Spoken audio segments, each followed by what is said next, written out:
ఏమంటివి రాజసూయోగము చేయుటకు అర్హత లేదందువా? ఎంత మాట, ఎంత మాట!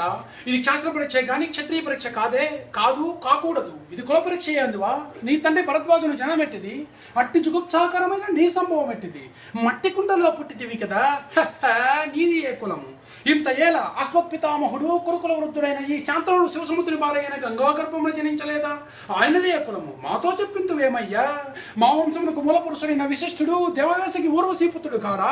అతడు పంచమజాతి కన్య అయిన అరుంధతి ఎందు శక్తిని, ఆ శక్తి చండాలయంగా పరాశరుని, ఆ పరాశరుడు పల్లెపడుచు అయిన మర్చగంధి ఎందు మాతాత వ్యాసుని, ఆ వ్యాసుడు విధవరాండ్రైన పితామయంబికతో మా తండ్రిని, పినపితామయంబాలికతో మా పినతండ్రి పాండురాజును, మా ఇంటి దాసతో ధర్మ నిర్మాణజులను మీచే కీర్తింపబడుతున్న విధునదేవిని కనలేదా?